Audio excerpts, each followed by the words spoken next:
you doing, sweetheart? I'm good. How are you, sir? So we got one.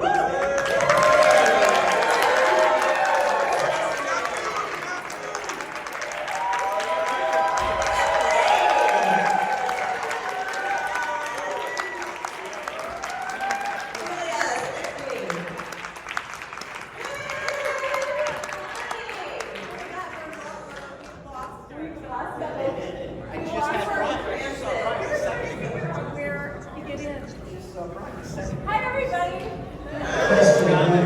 Wow, that's hilarious. All right, well, that just means we're going to have to go on 3 times. Apologize for our disorganizedness. Well, 3 of us have got it together. Here.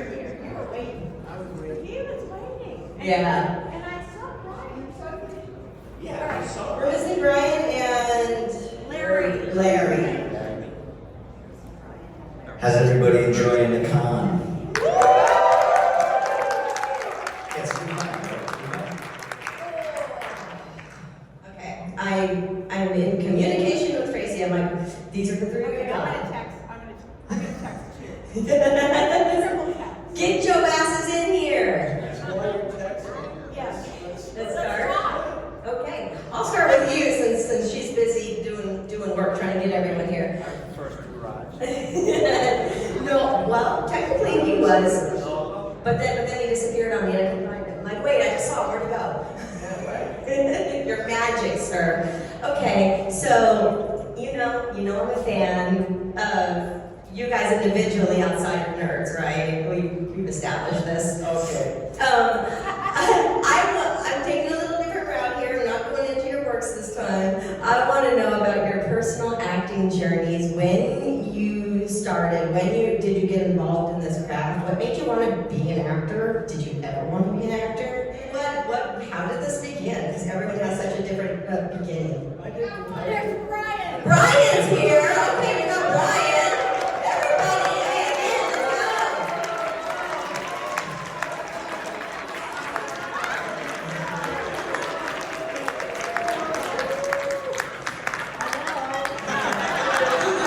Brian has to make a rock star welcome. Oh, man. Wow, hi, everybody.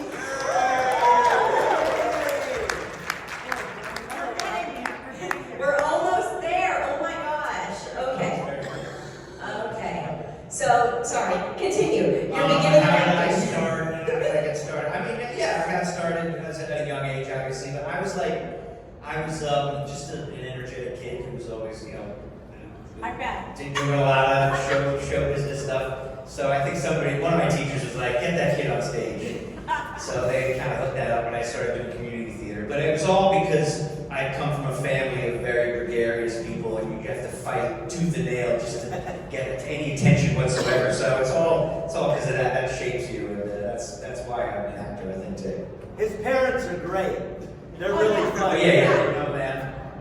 They know Your parents were on the set with you, right? Yeah. I Okay. was sleeping with my dad too. And, yeah. Everyone, one more time. Larry!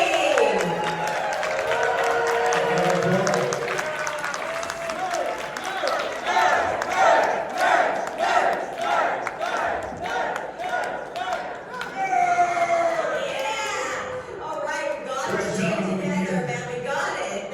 Okay, so I'll have to do since you're here. Hi, everybody. Party, party, party. The question I began with you guys is how did you get involved in acting? How did I get involved in that? Yeah, your beginning. Let's start with the guy who just sat down. Okay. Yeah, that's what happens when you're tardy. Tardy to the party. I actually started out as the class clown. Sure, you couldn't tell. And my social studies teacher, just so you never know where it comes from, she said, "Why don't you put some of that on stage?" I was like, "Yeah, right, whatever." So she gave me the address to a theater. This is New York. I'm in Queens, so I had to take 2 trains and a bus at 12 to be there at 8 in the morning on a Saturday. I come from a big family, so my mom was like, "Here's $1.50, see when you get back." So I went there, and they were doing The Wizard of Oz, and I got the role of the janitor. And if you know anything about about Wizard of Oz, ain't no damn janitor in the Wizard of Oz. I was the janitor. Janitor sat there and learned all the lines, and as fate would have it, 3 weeks before the show started, the wizard dropped out. I got to be the wizard because he dropped out, and when the show was done, a lady came to see the show. The girl was playing Dorothy. Her mom was a manager, so she came to see her daughter. And she came to see me, and she said, "Hey, I think you're really good if you want to get into acting. Let me know." And this is totally politically incorrect, but I'm gonna say it now because it's the truth. At the time, I said, "I'm not getting into acting because it's for faggots." Now that's wrong. That's wrong, but that's exactly what came out my mouth. And you see how God works. What's wrong with that?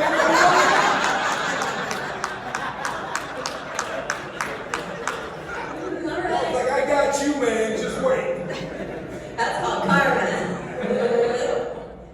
Okay, so for me, let's see, I always was in school plays and stuff like that, and loved singing and you know, but I realized that when I was in a play, like when I was 10 or 11 or whatever, and I was up there on stage, I was getting applause for my feelings and for whatever the character was, you know, however I created my character at 11.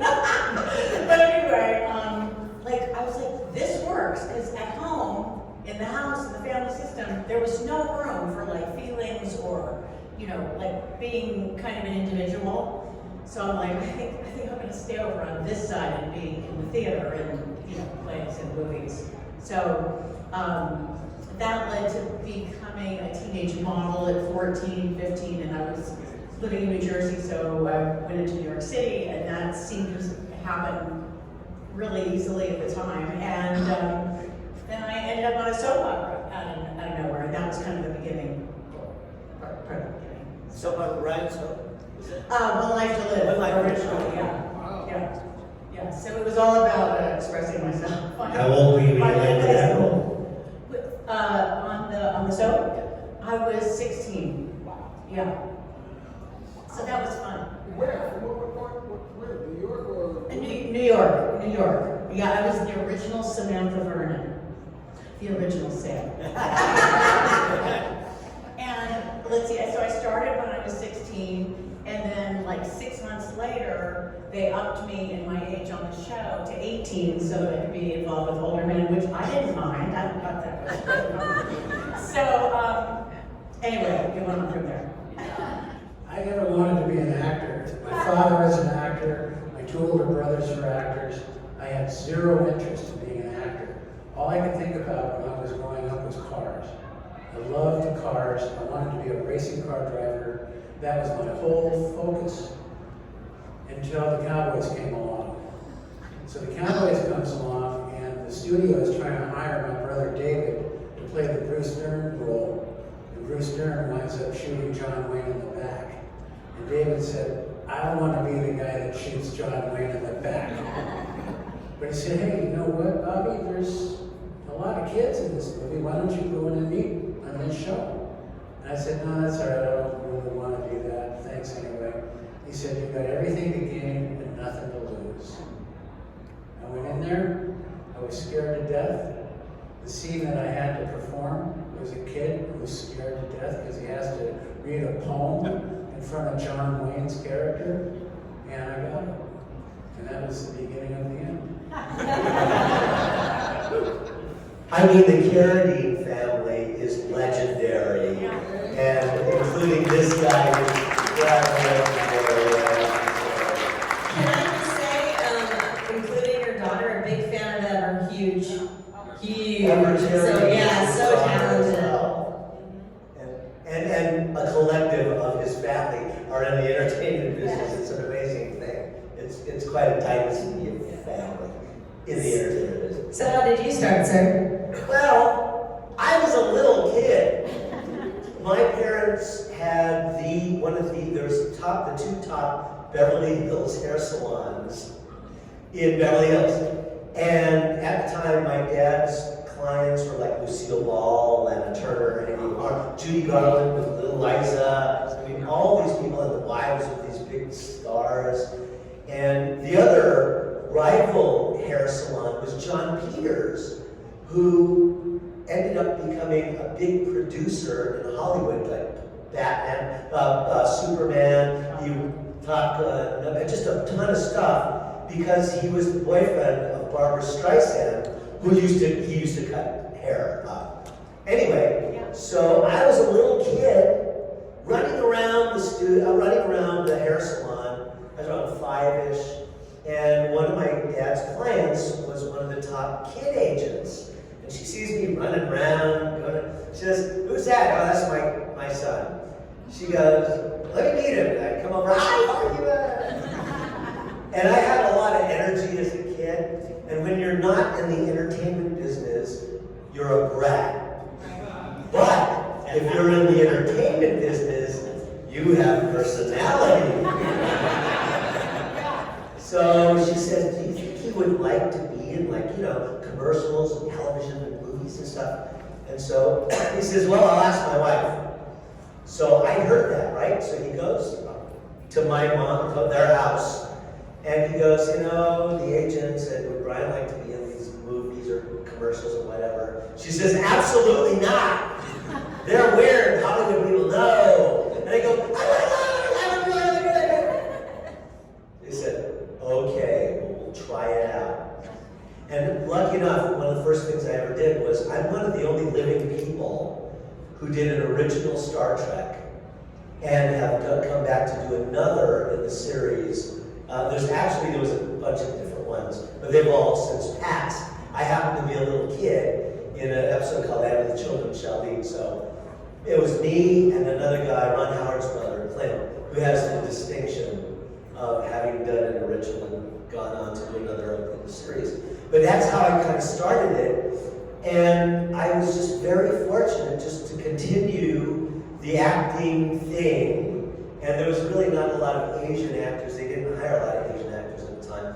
So I kind of opened the door in a lot of respects for a lot of Asian actors. And I just kind of stuck at it since I had no other talents. I wasn't No other marketable skills. So I stuck with it, and that's what happened. Amazing. Thank you, gentlemen and lady, for sharing. All right, we have a lot of audience here. I want to make sure we get to some questions. Anyone got a question? Don't be shy. I could do this all day long, but this is your show. Okay, I'll keep going. All right, super. Okay, so going to the nerds, okay, because, as much as Brian knows, I would love to chat his ear off about Diagnosis Murder all day. We're not doing that this time. I would love to know, do you guys remember the first scene that you shot in Nerds? Yes, it was a scene where my father, James Cromwell, and my best friend, Anthony Edwards, and I are all in the station wagon, and we're on our way to Adams College. And we hadn't really, I just learned how to do the laugh the night before, because Jamie Cromwell taught me how to do the laugh. So we're driving along in the station wagon, and I'm counting up how many students there are at Adams College, and if you divide that by 2, that means we have, 3,205 boobs. And we crack up, and Jamie Cromwell, we look at each other, and we do this laugh, and it's coming out in stereo, and it's just hilarious. That was the first day for me, first day of first scene. Academy Award winner, James Cromwell. Do you have a friend? Did you have the mic? Oh. Yeah, well, first day of shooting, one of the things about Nerds is studios are loath to spend money. They don't like to spend money. But we were very fortunate in the sense that 3 weeks prior to principal photography, they flew out the main lead nerds. So, 2 weeks? 2 weeks. Okay, 2 weeks. Felt like 3. But they flew us out to kind of rehearse and to bond. And lo and behold, we did. We created a relationship amongst ourselves right away, and which I think transcended to the balance of the movie. To this day, 40 years, our 40th anniversary, 1984. I can't believe it. I'm not even that old. But Neither am I. yes. But we, to this day, we're like a family. We love each other. We're We're such great friends. And to have that, I think it started with, in the early parts of when we just met, we just got to know each other, and we just grew from there. First day, though, was the scene where we're in the auditorium, and there's all these cots, and we're trying to be picked for the fraternities, and nobody's picking the nerds. Well, Curtis Armstrong, who plays Booger, who would have loved to have been here tonight, but he had a scheduled thing. So Booger and I, we are sitting on the cots, and just to pass time, it takes a long time to film movies, hours sometimes. So we're playing chess, we're playing checkers, we're playing cards, and we're sitting on the cot, and we're there. Basically, the scene was, why did they call you Booger? And Booger goes, I don't know. Anyway, so the director comes by and says, oh, well, you guys are up. Come up with something. So we're making ourselves laugh with these card little things. And so he and I crafted like this stuff, this thing about Takashi being taken by Booger. And so what happened is we did this thing for the camera. The director liked it. And so fortunate for us, he said, you know what, just keep coming up with stuff. So between Booger and myself, about 95% of the stuff you see between me and Booger, or Takashi and Booger, was never in the script. It was just stuff we came up with. But anyway, that was the first thing. Awesome, thank you. I'm having a hard time remembering what my first scene was. Well, I just can't remember what the first one was, because I would always go to the set, whoever was working, and watch them work. And we always go, Was it the one on the porch with you and that other lady? that gorgeous girl that he has a crush on. Oh, that's right, it was me doing a crush on. It might have been that scene. That might have been the first day. When I'm on the porch with the other sorority bitches, me and the other sorority bitches. And yeah, we got to see just how mean Betty was, and before she saw the light. That was a fun scene, actually. Yeah.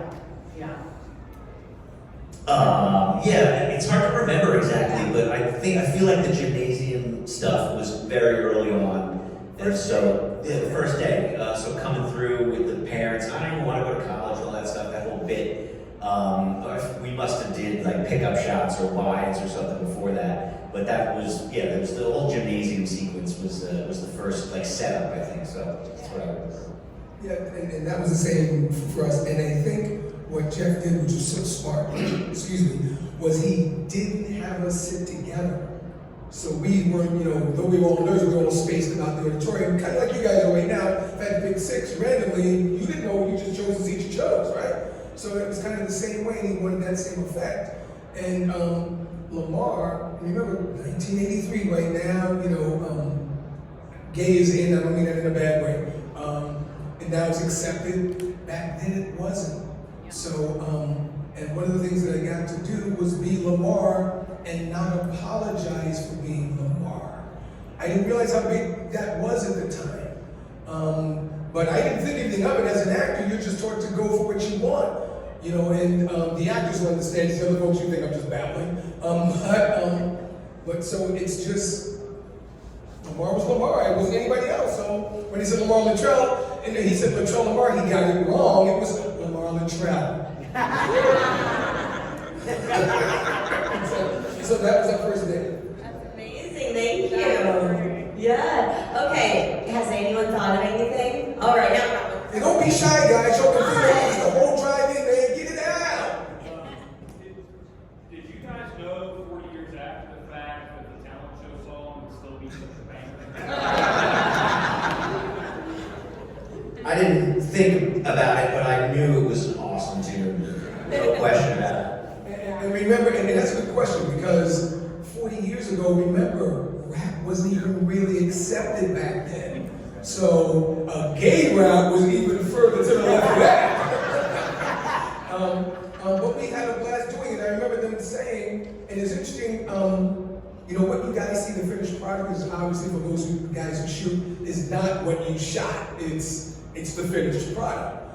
So there's a lot of things like Curtis. The reason he's wearing a Elvis Presley for this because he actually came up and did an Elvis Presley rendition of, I can't remember, what song did he do? I don't remember. I Can't Help Falling in Love with You. He actually came and that didn't make the cut, obviously. And then there were a couple other things that we all did that didn't make the cut. And then they asked me, what do you want to do?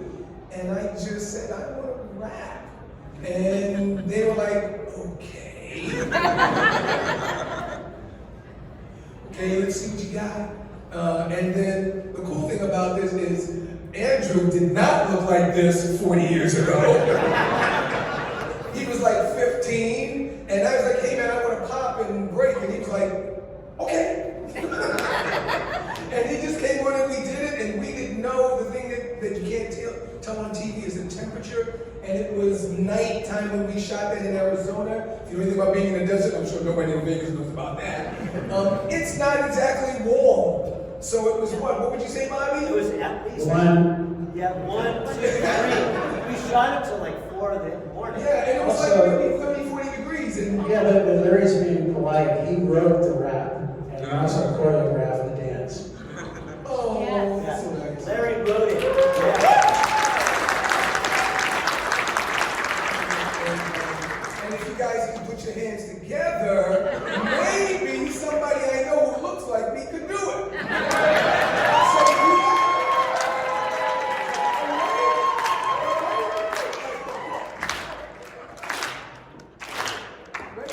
So clap your hands, everybody. And everybody clap your hands. We're Lambda, and we come here on stage tonight to do a show for you. We got a high-tech rhythm and a rock sound that'll make you move your body down to the ground. We got Poindexter on the violin, the boys in the booth, enjoying it. We got Takashi Presley on the lead guitar, and my little come on, we got Takashi beating on the gong. The boys in the moves, enjoying it along. And just when you thought you seen it all along, because the lamb don't fall in the talk.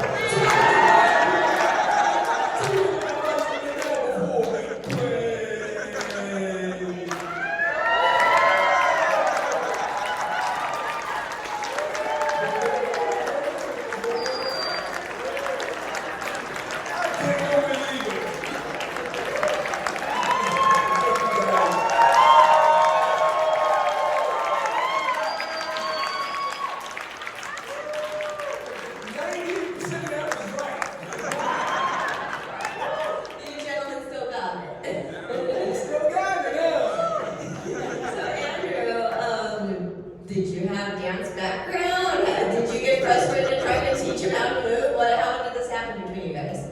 That was, you taught me the moves. We worked on it. It was like a special room at the hotel where we would go and meet up and work on it. We worked on it for like a couple of weeks to have it really down.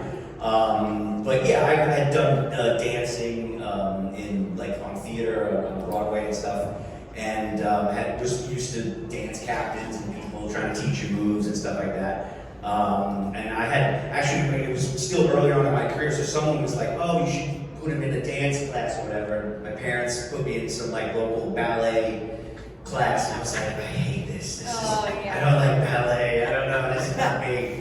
Although now, in retrospect, I wish I could have stuck with it because it's just it's a great skill. But yeah, so I had a little dancing background, but I'm what they call an actor who moves, right? This dancer who acts. I'm an actor who moves. From New York to Brooklyn to. Yes, Brendan. One of my favorite parts of the films would be anything involving Bernie Casey. I think he did a great job of playing the straight man in regards to the nurse's shenanigans. Do any of you have any cool stories that involve Bernie Casey? Yeah, I got one. Bernie, after I don't know if you guys know the film, or don't know it, there was a scene where we were having a party and I had a balloon over my head and I'm dancing and having fun with my partner. And Bernie says to me between takes, "You're such a good actor." It's a damn shame that all they're gonna know you for is this. I looked at him and didn't understand it at the time. 40 years later, he was right. That's just a fan. Because I'm a fan around him. I could barely talk to him. He was an incredible person. But I do want to say something that goes unspoken about, and that was really kind of the bedrock and the foundation for us even doing what you guys saw. It's that guy over there, Bobby Carradine. He's really humble. The stars always set the tone for the film. For those in the film who do film, they know this. The stars are going to make it a really easy shoot, or he's going to make it a really hard shoot for everybody. And I can remember showing up in Tucson, Arizona in 1983. And the first time I saw Bobby and Tony, they actually were dressed. They stayed in character the whole time. So I saw them in the courtyard flying a model airplane. And I remember telling Tim, who's not there, I was like, oh my God, these guys are really nerds. And so what that did though, is he made it okay to just be who you were. That's really important because he set the tone for that film. And he'll tell you this, one of the ways you notice how he did it in the scene when you guys are carrying the luggage to the thing, and tell them what happened. And this is what set the tone of the movie. When they're saying what? We're carrying luggage and Ogre's up on the roof, and he looks down, he sees us, and he goes, "Nerds! Nerds!" And Tony says, well, what's he talking about? And I'm looking around, looking for the nerds. Tony says, I think he's talking about us. I'm like, no way.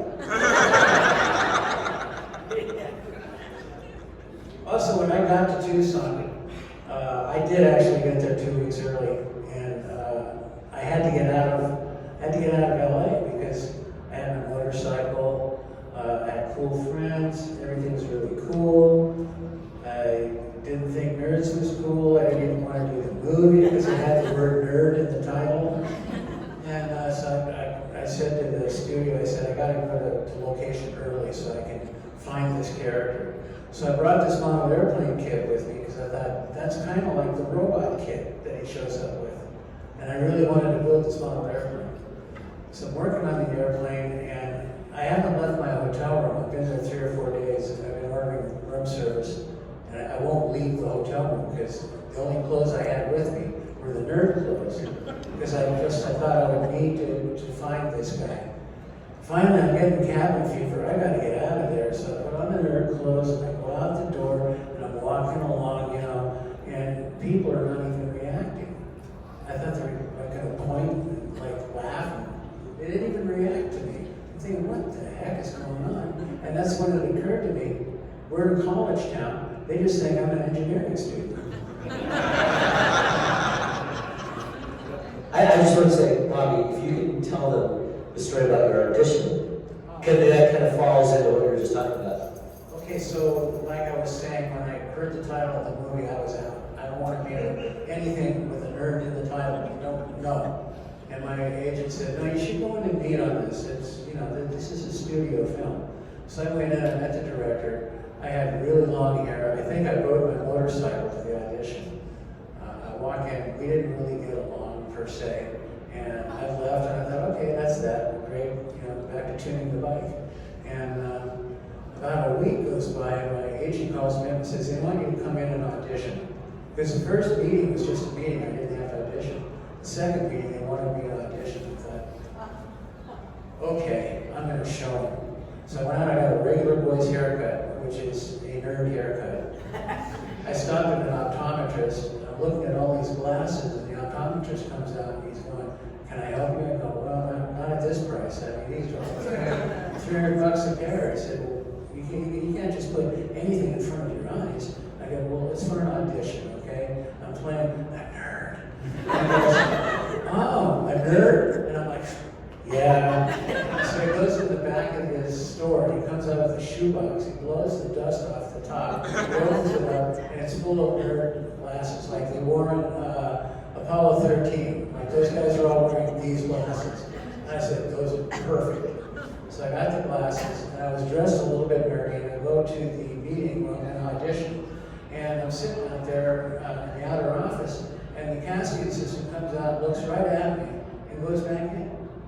And I'm sitting there, I'm waiting, and she comes out again. looks right at me, goes back in the office. I go, wait, excuse me, I'm here for an audition at 2 o'clock. It's like 2:15. What's going on? She says, oh my God, Bobby? I said, yeah. She goes, come on in. And that's how I got it. Any other questions? Yeah. During filming for Andrew, were you allowed to see any of the movies on set? Great question. Were you allowed to see any of the boobies on set? Is the question in here? Yes and no. I was not allowed to see it. There was a whole thing. There was a whole, well, you know, I'm a kid. I'm resourceful. But no, there's a whole question of like, oh, what was he gonna be allowed to see your mom's on set the whole time? It's like, it's a little embarrassing or whatever. But you know, they kept me from seeing most of the stuff. But I got to get a glimpse of some of the fun that was going on. Somebody said like, oh, it must have been you must have had such an amazing time as a kid on a movie set, and I did. Or he said you must have had the best time of anybody, and I felt like I did, but I know for a fact that these people all had a much better time. Much better time. Yes. This is a great question for Brian. Okay, this is the thing, is that we shot in Tucson, Arizona on a hot day in the middle of this arena. And so the lead actors come in, and the prop guy goes, all right, you have a choice. You can have a soda that we dress to look like a beer, or you can have cold beers if you want. And I go, what are you, stupid? Of course I want cold beer. So I just neglected to remember that when you film, you have take after take after take. Next shot, take after take after take. Next shot, take after take after take. And so, I'll give just an example. There was a scene where Bobby, Tim Busfield, and Anthony Edwards were in a row, and they gave me this hill. And every time, what happens, you're the camera, right? They're here, and I'm on a tricycle, there's somebody behind me pushing me, and the director says, we're just going to keep the camera rolling, and you just keep coming up with stuff. So I roll me in, drink a beer, oh man, I can't, they're not going to, I come up with, they can't beat me now, whatever. They pull me back out, again, another beer, I come up with something, blah, blah, blah. Well, another take, and another take, and another take. So finally, they roll me in. How you doing, guy? He goes, how you doing, Takashi? And I go, oh, fucking great! That wasn't in the script, that was the beer talking.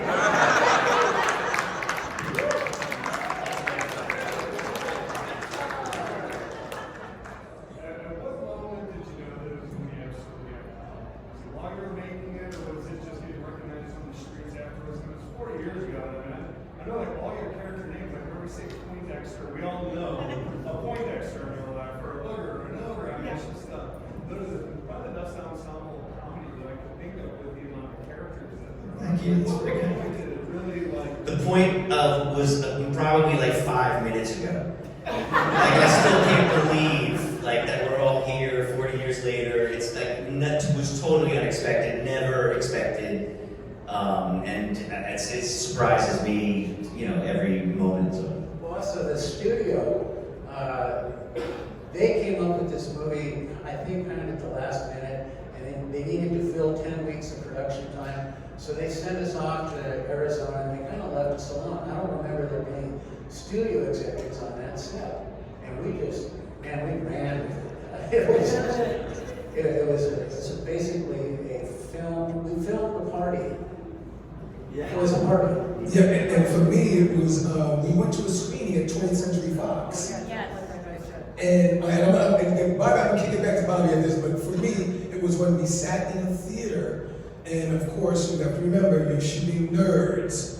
And a couple side notes before I get to that. First, and this is really Jeff Canoe's credit to him, is I only had, when I read the script, 2 lines in the whole script. So for you guys who think a small role is not worth getting, get the role. It can increase and change and morph into things you cannot believe. So get your ego out the way. There's an old saying, there's no small roles, there's only small actors. You don't know what it's going to turn into. And this is a side note, I just got to say this to show you how this changes. Miami Vice, everybody remembers that show? Yeah.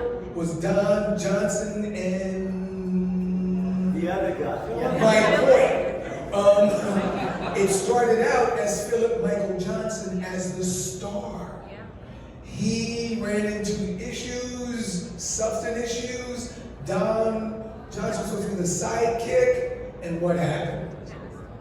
So you don't know, guys. You don't know what it's going to turn into. So I thought it was going to be 2 lines. I technically wrote like, I only got 2 lines in this bitch. I mean, the script. Lady talking, not me.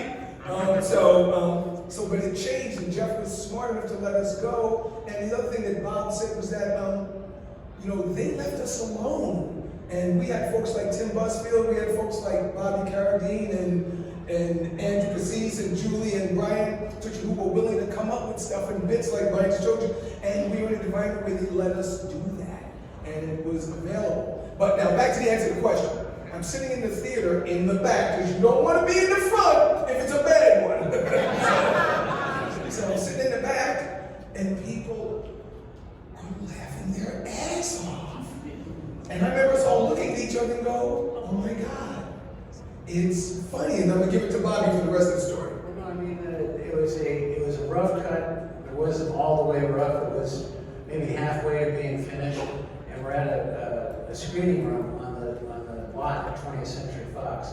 And the lights come up, and one of the executives who's in charge of putting the movie, like placing the movie in movie theaters across the country, I overheard him say, "Piece of shit."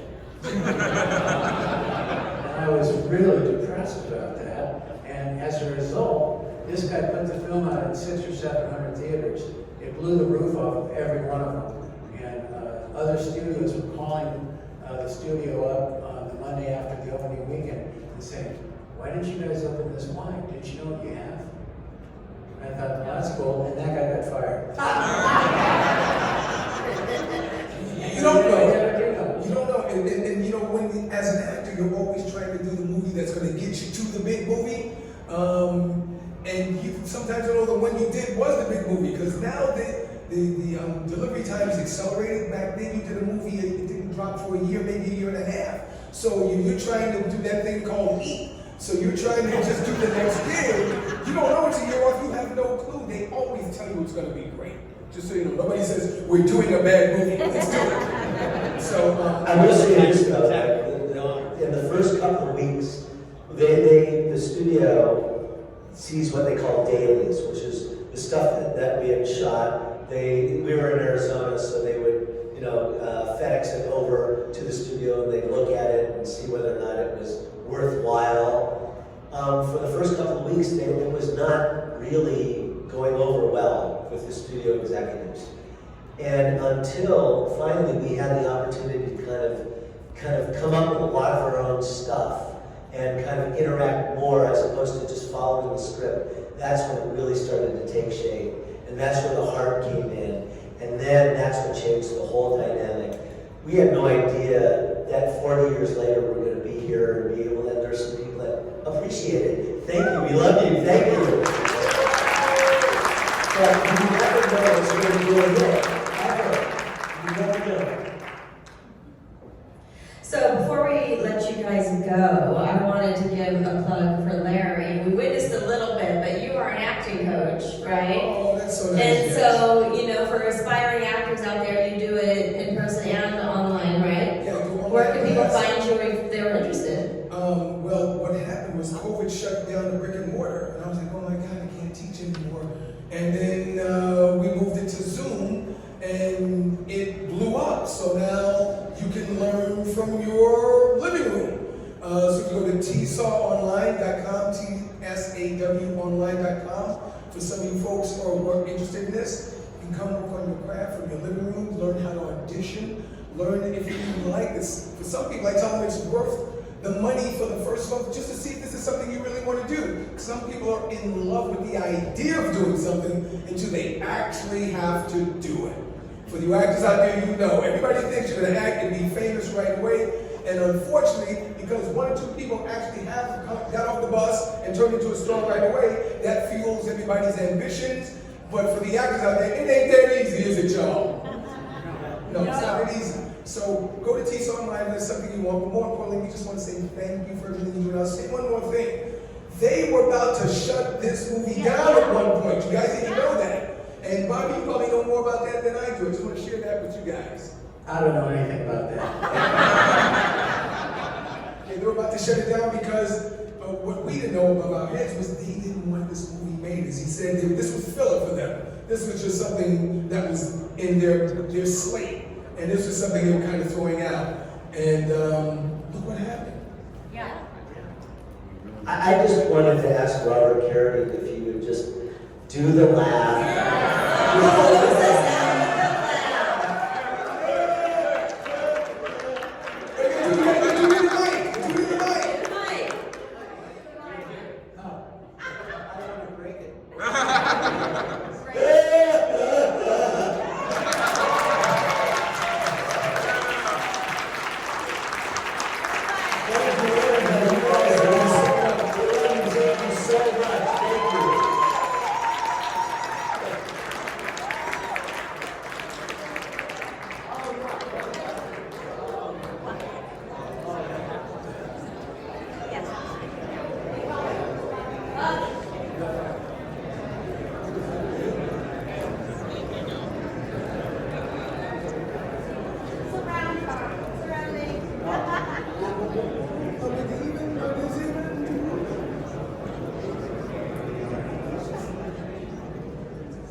Hold on, guys. Stay exactly where you are. Thank you guys. Thank you guys. Thank you so much.